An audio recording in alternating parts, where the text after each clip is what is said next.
哇，很近，超级近，超级近啊！对，你就是演员就站在你的正前方啊，没有所谓的第四面墙，然后你隔壁桌就在发生这件事情，很像听到别人聊天的感觉。对，是演员的时候看的视角，你觉得有什么不一样吗？演员的话就有点像是我在照顾这棵树，我要把这棵树这个角色照顾得很好，然后制作人就是在照顾这一整片森林。我说哇，也太多事了吧！我觉得我们这个这么小的制作，我就已经觉得哇，我要爆掉了。如果可以的话，就是可能可以回到以前的某一个时刻的话，有没有哪一个时间是你想回去的？你好，欢迎收听美好生活，我是主持人凯莉干妈。我们今天呢也是台北艺穗节的特辑。大家好，我是薛婷，可以叫我薛薛，或是 Tiff。那薛薛他今天呢带来的这一次的演出呢，是一个很特别的形式。对，我们刚才开场之前有先稍微聊了一下，想先请薛薛跟我们介绍一下，可以吗？我们的团名是叫戏酒之间，戏剧的戏，喝酒的酒。那顾名思义就是我们的作品就是有戏也有酒。然后我们这一次是会在酒吧里面演出，在芝山捷运站有一个叫做绿门的酒吧里面。那形式上就是我们都是小篇幅的迷你剧，然后在每个迷你剧中间会有就是休息时间，让大家可以喝几杯，应该喝不到几杯啦，喝几口，然后聊天这样子。所以戏酒之间这个团队是这一次艺穗节才诞生的吗？还是原本就有的？我们在去年底12月的时候有办一场像是试办，对，然后那时候就把名字确定下来。那英文其实是先有英文啦，英文是 sips， 就是你喝一小口 sip，sips and scenes， 那 scene 就是每一幕一幕的那个 scenes， 对。所以这一次它会有很多不同的片段嘛，故事上。对。那每个片段之间是有关联的？这一次的是有关联的。好，大家可以期待一下。那问一下薛薛，平常是喜欢喝酒的人吗？我平常喜欢小酌，然后我自己其实这个就是跟我自己喜欢的东西很像嘛，就是我喜欢那种大家小酌几杯，然后聊天，因为你喝一点点之后，大家会不会比较放松嘛？然后就会开始聊天啊，聊各式各样不同的东西啊，就是我平常喜欢这样子的活动。就边喝酒边聊天的活动，对，然后想说可以结合就结合表演这样子，对，就是都是结合我喜欢的东西，很赞耶。关于戏酒的这一个灵感是从哪边来的？我们一开始它是一个迷你剧场，就是我们的每一出戏都很短，就是10分钟以内。那我当初一开始定的架构就是这样，我要做迷你剧，然后这个灵感是来自那个西班牙马德里，他们那边有一个戏剧团队叫 Micro Theater，对，然后他们就是像这样子，每一个剧都是10分钟以内，只是不同的是，他们是在房间里面演，然后会有很多不同的场次，然后就是一直演，一直重复演这样子。他们是一直重复的，对，他们有点像是看电影那样子，所以就比如说7点演一场，然后可能7点半演一场，8点演一场这样子。然后大家就时间到了就进去那个房间里面看戏。所以它是会有不同的房间，然后是不同的戏啊，对。蛮好玩的。对啊，那个就是我那时候去马德里那边有一个闹区叫马拉萨尼亚，然后他其实一开始 Micro Theater 是他们的团名嘛，他们现在是一个酒吧。他们其实一开始不是那样子，只是后来现在发展成就是酒吧，然后楼下有表演空间这样。然后所以我们一开始是去那个酒吧，然后它旁边就有一个像是电影那个售票处的窗口，然后你就可以看到今天有哪些演出啊，因为它地下室就是表演空间，有很多个小房间，然后就有写那个沙拉 A， 沙拉是房间的意思，沙拉 A 是什么，沙拉 B 是什么，沙拉 C 是什么，演什么节目这样啊，你就看你就买票，然后买票之后你就可以进去酒吧里面点酒喝了，然后等到比如说7点钟表演要开始了，他们就会我有点忘记，他应该是摇铃吧，他就会广播，就好传统，好酷哦。对，他就会广播说，我们等一下7点钟的表演要开始了，大家可以准备下去，就是可以把酒放着，然后准备下去楼下看戏，然后你就走到楼下，他就会就是那个票口人就会指引你自己，你是沙拉 A， 那你就去那边，沙拉 B 就去那边这样子，然后我们就进去看了一场戏，然后看完之后再回到酒吧那边，然后就继续喝酒这样。所以你买票的话，它是一场就一个房间一个房间买吗？还是对其实他们应该也有，就是比如说我要看全部，应该也有啦。只是我那时候因为我不会西班牙文，其实，所以我有时候我会看，对，我就看一场，然后体验那个感觉就好了。所以但是因为你不会西班牙文，所以你去其实不知道他们在讲什么。其实我觉得还好，我不知道他们在讲什么，可是你可以感受到那个氛围跟剧情。对，因为他那个房间真的很小，他的就是可能像我们从这里到那个相机这样子的空间而已。哇，很近，超级近啊！然后对你就是演员就站在你的正前方，然后就我看的那一场是他算是独白吧，对，然后其实有2个演员啦，只是大部分的时间都是其中一个演员在台上，没有台，就是在你前面独白这样。对，我自己其实也很喜欢这种形式的比较亲密，对，就是很近。我记得我第一次看到这个是有一年大概应该是我大学的时候，那时候去北医大，因为刚好有一个朋友我忘记是他期末呈现还是什么，因为他们有很多这种各式各样的各式各样呈现。然后那一年是他们演阴道独白啊，对，然后阴道独白它就是一个一个小小的片段嘛。他们那时候呈现的形式就是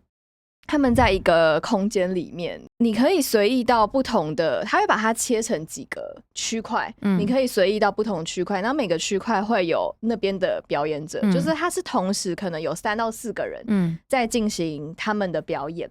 但是他们会抓一个差不多的时间。所以他们就会一起开始，然后比如说有 A、B、C、D， 好，那你就跟着你这个表演者，他就会带你到他的那个空间，他的空间是一个房间，或者是他是在那个外面的阳台的地方，然后他就开始他的表演，所以就是也是非常非常近，就是他就站在你旁边这样，然后表演完之后呢，就大家就会到那个公共的又走出来，好，你就可以进行下一轮，他们下一轮就会看你要再到哪一个表演者那里，所以他们就是同时会有很多个表演在发生，但是你就是选看你要去哪，对。然后我就觉得哇，好酷哦！就是那时候就开始觉得这种很近的这个表演距离，是跟你在台下有一个台上的这件事情，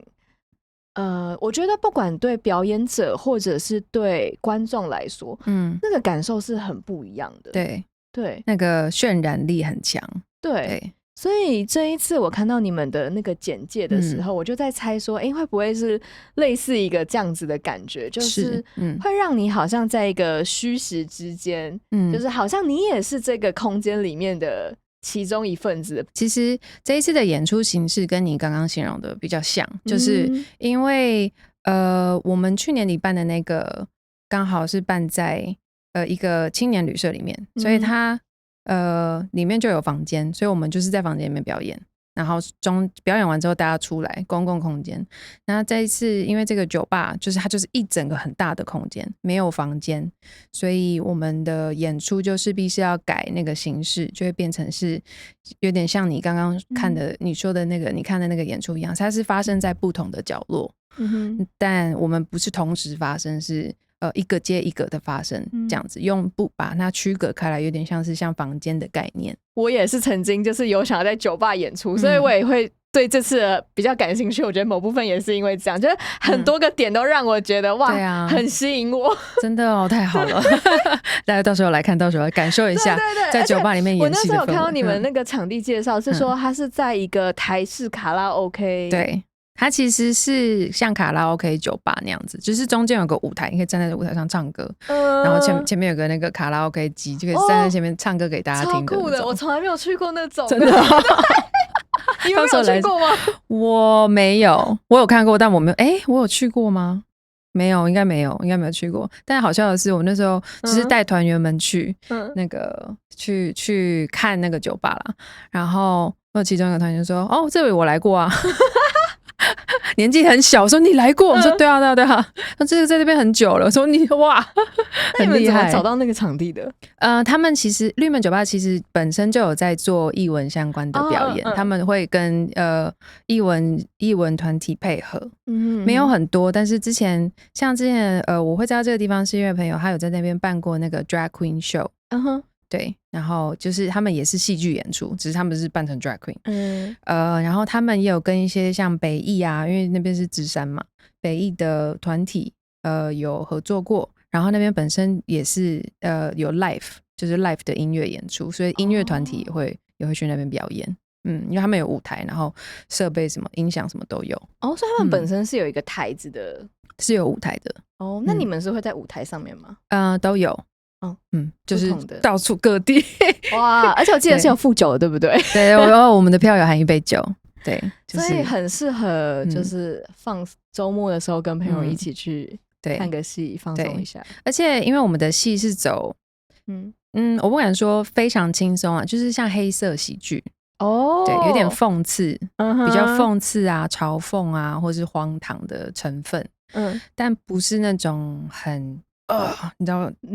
很用力、很愤怒，对，很愤怒啊！讨论什么人性啊，什么存在的意义啊，人生没有到那么，因为毕竟是在那个场合嘛，对，会有一些比如说触发让你去思考的东西，对，就是顶多就是这样，去思考说，这个这样子是对吗？还是不对吗？这样就是这种问题。那因为我喜欢的就是像我们的团名戏酒之间，我就是喜欢那个之间，就是我们在聊天，我们因为看了这个戏，我们喝了几口讨论，对，我们又可以讨论，然后我们可以有交流，就是我就是喜欢这种氛围，对，所以把它带给大家，这样对啊，就是希望大家可以来玩得开心。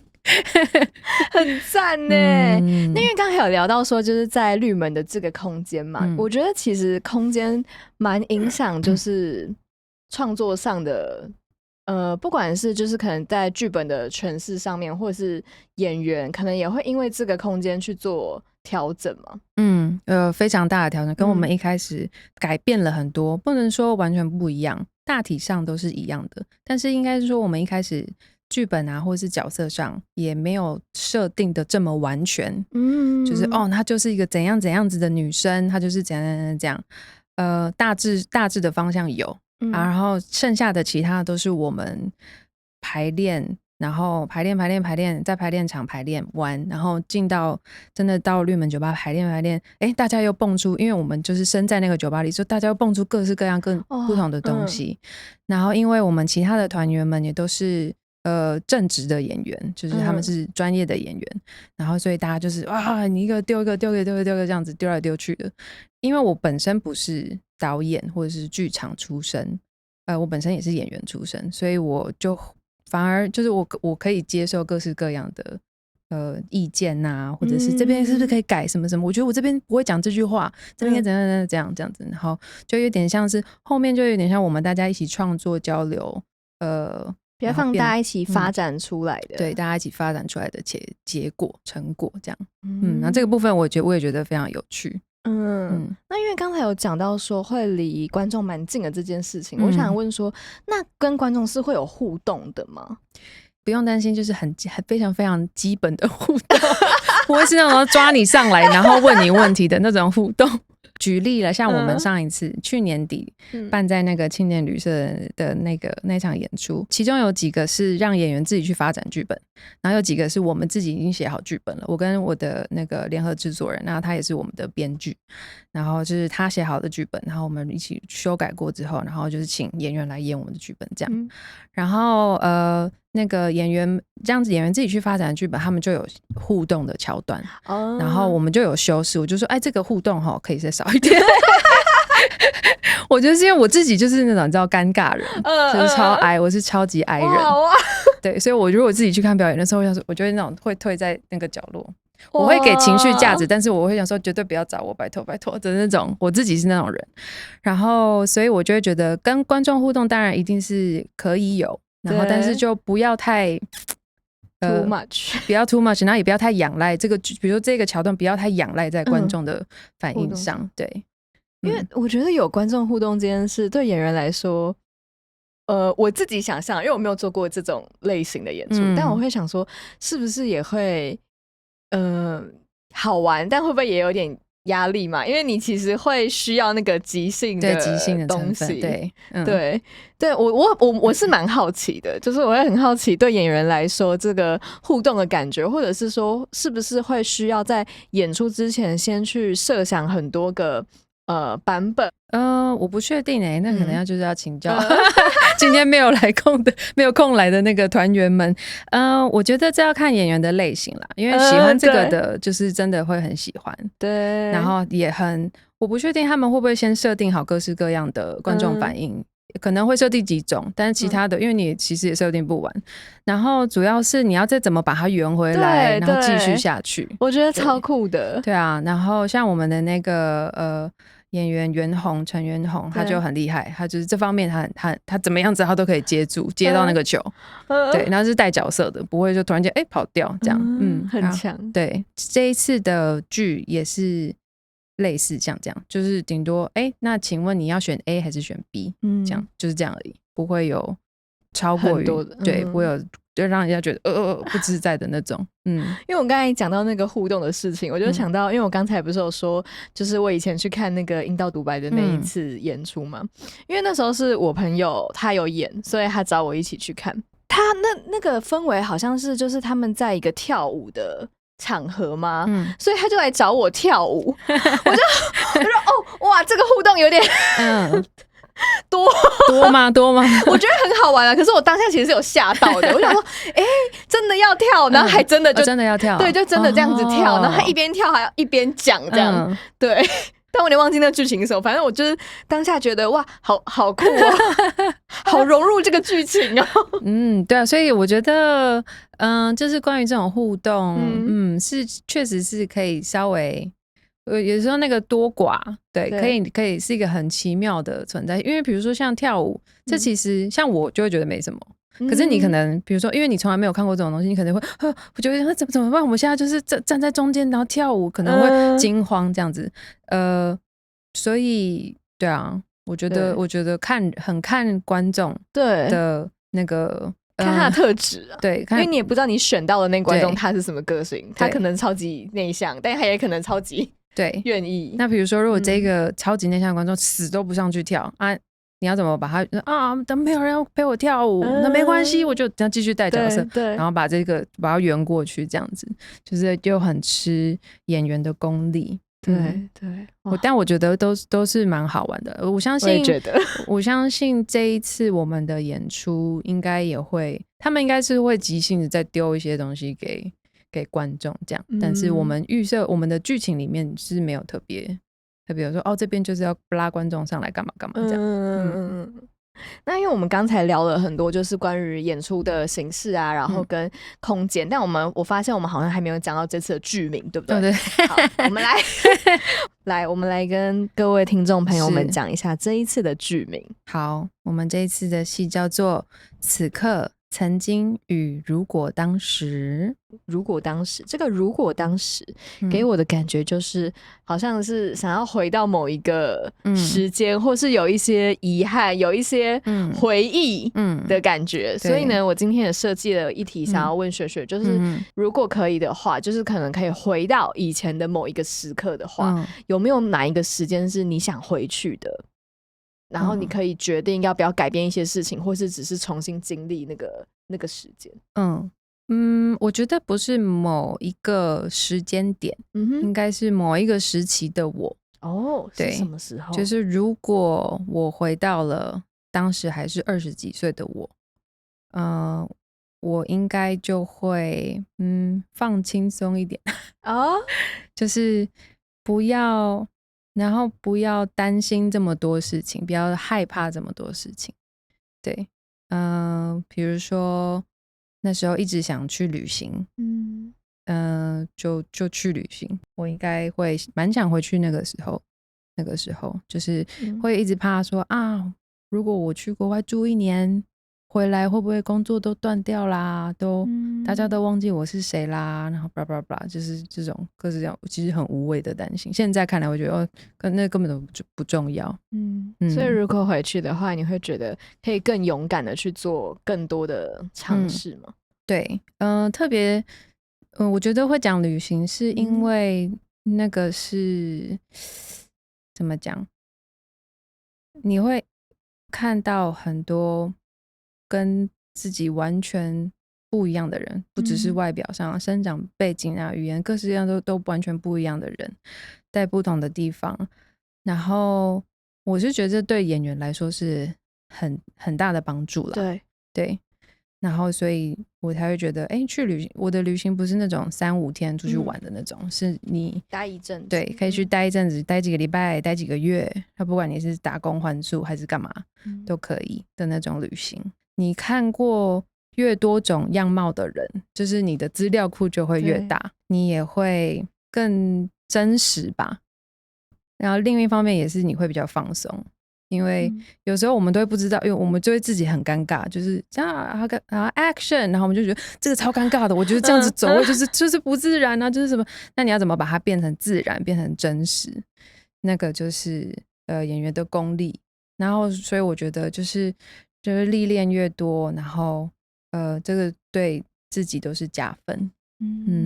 因为之前有讲到就是去西班牙看戏的经历嘛，那时候你去西班牙也是待了一阵子吗？去玩是去玩的是去玩，想待更久但没办法。那之前有哪些国家是你真的有待一阵子的吗？我之前有在巴厘岛待过几个月，这个是比较近期。对，然后小时候有一次是去英国跟法国，也没有待，总共1个月。对，然后那时候就是独旅，自己去，就是有去那边找朋友啦，但是就是自己出发这样子。是多小的时候可能27、28吧，也没有很小，27、28应该是。对，但是那时候好像没有自己独旅出去这么久，从来没有过。然后那时候就哇，好害怕好害怕哦。然后我记得那时候还瞧了很久，因为那时候就是很常去试镜，然后试镜就会 hold 你的时间啊，一大堆有的没的，就为了要瞧出这1整个月的空档，在那边瞧了很久，终于出发，然后去那边觉得就本来觉得很怎么样，就去就其实也还好，没有自己想的那么不一样。这样就当然人跟国家很不一样啦，只是就是我觉得这个冲击力道还可以接受，觉得后面其实也还蛮享受的。那个时候去待了1个月，其实也算是蛮长的一段时间。那时候对你有什么样的改变吗？就是可能你有新的这些刺激进来之后，就是回来之后想说，一定要再去一次，一定要再做一次这种旅行。这样。那你说你之前去那个巴厘岛待几个月嘛？就原本就有预计要待一段时间？没有，是那个追爱跑过去的。来，这故事要分享。这样子话题会不会偏掉？没关系，没关系，没关系。所以没有预计要待那么久啦，但是后来就因为那边现在好像其实也蛮多台湾人会去那边常住的。因为那边的消费什么的比较便宜。对，所以如果你线上工作啊，或者是什么那叫什么数位游牧啊，就是可以，现在蛮多数位游牧，对，就是可以在那边就是以相对便宜台湾便宜的价格，然后在那边住。但巴厘岛感觉是一个很 chill 的步调。对，很 chill。我之前有去玩过大概1个礼拜，但是我高中的时候，那时候跟家人一起出去玩啊，跟家人玩的行程应该就是旅游行程。对，就很旅游行程。但是我对巴厘岛印象就是那边的人都很 chill，就是大家都步调比较慢。对，我觉得海岛国家好像都蛮有这个氛围的嘛。台湾算没有，你台湾你往南走就也有这个氛围，也是有这个氛围。对，那时候想说，那边人感觉就都是很 chill，而且他们不是有那个什么发呆亭，对对对，他就会大家都坐在那边。对对对对，然后那边的咖啡厅或酒吧，就是他们都是对着海滩，然后你就是夕阳 sunset 的时候，他们就有那个 sunset hour， 大家都是那个时间去酒吧，或是那个时间就去酒吧，就大概6点多就去酒吧，然后就看日落这样子，听音乐，哇，好快乐哦！在台湾就哇什么，可以啦。如果去南部的话，应该南部其实也可以，台湾其实也有很多这种地方啦。对，垦丁啊、小琉球啊、绿岛啊、兰屿啊，对，巴厘岛当然也可以。我是说，但是台湾其实本身就也有这些地方，然后那些我们的离岛也其实更 chill，真的。对，因为我自己也很喜欢。是齁。对，我之前有去小琉球，然后也有去恒春。我之前在恒春待了大概1个月。哦，对，以前那大概2-3年前，那时候去打工换宿。对，所以我那时候去，我自己是很喜欢恒春，所以我去年的时候，我又去待了1个礼拜。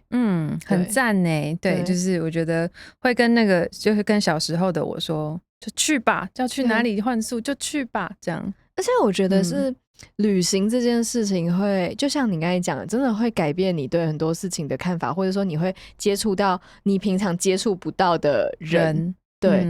因为像我以前是一个不太喜欢跟陌生人，我不太喜欢去那种很多人的聚会。那时候我去打工换宿的时候，我就住那个老板家这样。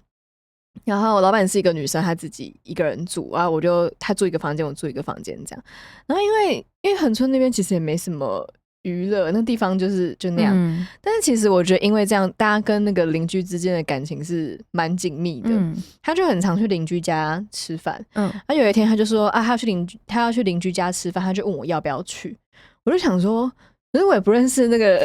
邻居，就直接去吗？对啊。然后我想说，可是这样晚上我也没有要干嘛啊，我一个人待在家，不然就一起去好。他就说你就一起来。然后我就一起去，就真的是去到人家家里面，他们就一家人在10个吧，哇，就坐一个圆桌。我想说，哇，我们是什么乱入人家家里吃饭？通常如果你要再多带另外一个人，一定要跟对方讲，对不对？不会说突然间就带一个人出来，然后说怎么都在跟陌生人来我们家。然后他们也是，他就说啊，这是我们家小帮手。然后好。然后那老板他就直接走进去他家厨房开始拿碗，他说那你也拿一个，就坐就开始吃。不知道为什么那个氛围反而让我觉得没什么压力。大家都自己吃自己的，自己做自己的事，就是还是会聊天，但就是很闲聊这样。然后好像他也没有把你当成第一次来的人。这个我觉得在市区真的是很，比如说恒春啊，或者是离岛才会有，比较容易有这种文化，在市区真的很困难。对，然后就是因为你跟邻居或者什么，大家的那种距离都很近，或是甚至是走在路上，骑车在路上，那个对面的车过来，小朋友就跟你打招呼。对，或者走在路上，然后那种阿伯阿嬷都完全不认识他们都会跟你打招呼。对啊，对，我觉得哇，好奇特哦！就那时候我刚去，然后因为那个民宿它还有一个管家这样，他就骑车载我这样。然后他在路上的时候，就很多人都跟他打招呼。我说哇，这条街的人你都认识哦？就是怎么那么多人你都走过去，大家都跟你打招呼？他说没有啊，都不认识，都不认识。大家就在同一条街啊，就是邻居，看到就打招呼啦。看到就打招呼啊。在台北大家会被你吓到，如果你突然间跟人家打招呼。对啊，所以我觉得发生什么事真的是到不同地方你会有很多不同的刺激。但是对很不同的事，但是你就会融入那个，然后你就也不会觉得这个有什么很奇怪的。这样就是会被环境所影响了。对，但我觉得这件事情就像你说的，我觉得对做演员或是做创作是很有帮助的。因为你就拓展了那个资料库，你就有更多对人有更多的想象嘛。对，就是你没有遇过，就是或者是你没有，比如说住在恒春那一阵子，你不知道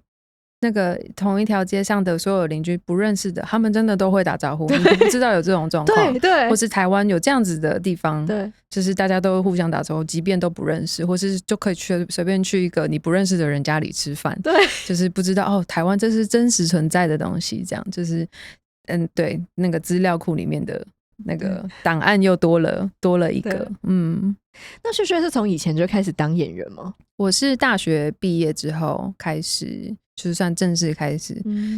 做演员，然后平常都是镜头表演或者影像的工作，所以舞台剧其实我演过有一年是参加那个实验剧场，然后还有另外一次是做那个地方剧团的戏这样。然后除此之外就是没有舞台剧的经验。那这一次为什么会想要做舞台剧？而且你这次还是制作人，对不对？对，就是制作人，就是那个什么校长兼撞钟兼敲钟。那个为什么要做舞台剧？我觉得是因为我想要的是人跟人之间的交流。然后所以这势必是一定是要现场面对面的东西。对，那就一定就是舞台剧啊。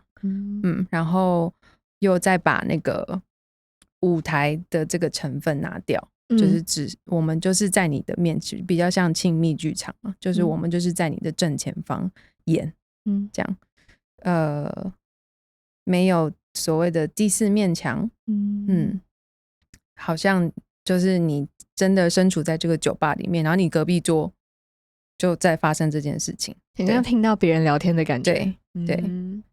然后所以是因为我觉得是因为这样子，所以才想说我要做舞台剧，我要做剧场这样。那第一次当制作人有遇到什么样的困难吗？各式各样的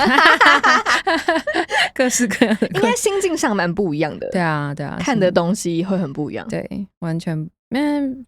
不一样吗？我觉得对，完全不一样。因为以前也不知道当制作人是在做什么，大概知道啦，但是没做过，就是制作人就是要做很多事嘛，这样。但是真的下去头埋下去做，也太多事了吧！而且我们这个这么小的制作，我就已经觉得我要爆掉了。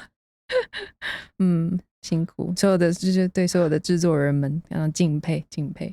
转换到做制作人的时候，在看一出戏的时候的视角，跟是演员的时候看的视角，你觉得有什么不一样吗？演员的话就有点像是我在照顾这棵树，我要把这棵树这个角色照顾得很好。对，然后制作人就是在照顾这一整片森林。然后把这个森林都顾好，不能被野火烧掉啦。我超级可以理解当制作人的这个很辛苦，因为我去年也做了易碎节，那个剧本是我自己写的，也是我自己演，所以我算是自编自导自演加就是制作人。天哪！就我那时候就觉得天哪，好多好琐碎的事情，而且因为没做过，所以你等于是你每件事情都是你要重新学，很多执行层面上的事情。对，我那时候觉得蛮喜欢做演员跟编剧，但制作人好像还好。做完的结论是这个吗？但是你不觉得这样自己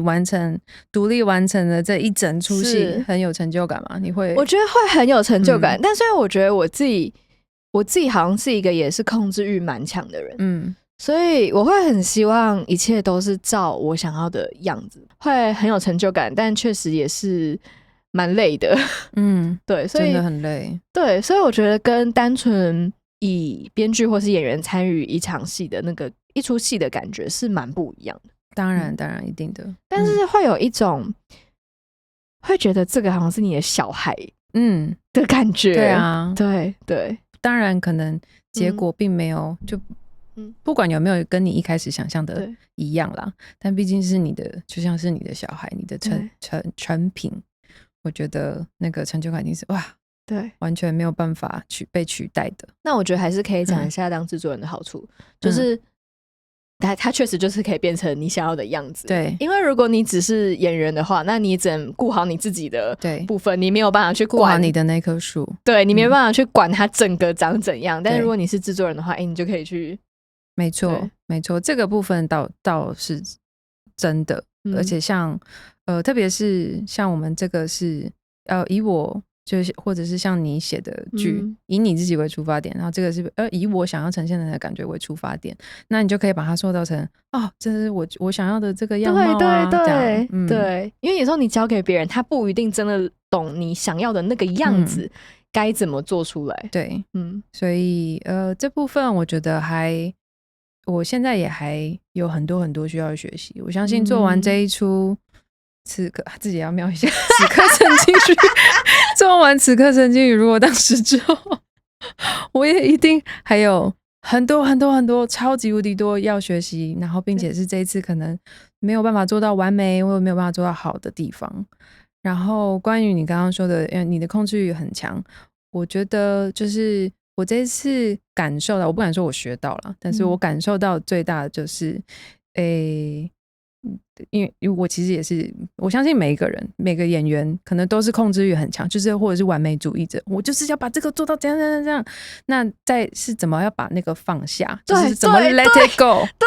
当今天就是没有办法变成你要的那个样子，就是没有办法的时候，你要怎么去接受，或者是怎么去想别的方法，然后怎么样怎么样怎么样，你要怎么处理。然后这个在当制作人的时候，这个就是几乎时时刻刻都在处理这方面的事情的。当演员可能不一定，对，因为你需要参与的部分比较少，对，然后但是制作人就是各式各样，演员啊，什么场地啊，宣传啊，然后道具啊，灯光啊，叭叭叭叭，就是各式，每一次都是你只要一开始就一直在处理这样子，说啊怎么又不行，或者啊可以，然后怎么样怎么样怎么样怎么样啊，可是经费爆掉啊，这是对是各式各样的，不敢说是妥协，就是拉扯吧。一定是。那做完这出之后，还会想做制作人吗？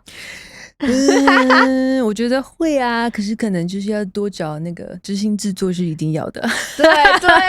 需要帮手，真的需要帮手，是需要执行制作，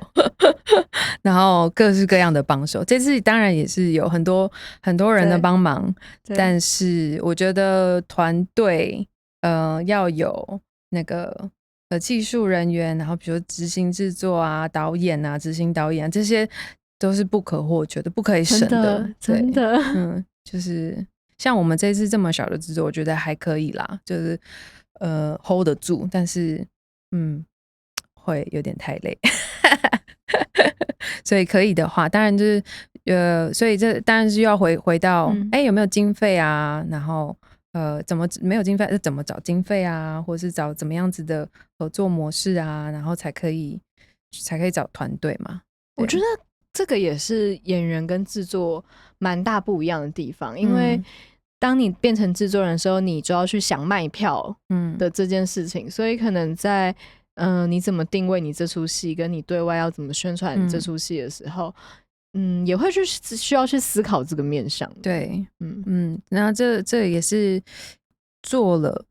然后从中学习，我觉得就是关于这方面，然后关于小制作、独立制作，因为没有钱就是很现实的事情，对，所以然后你要怎么在没有钱的情况下去宣传、去卖票，然后去做各式各样需要用到钱的事情，然后就去做了，对，你就是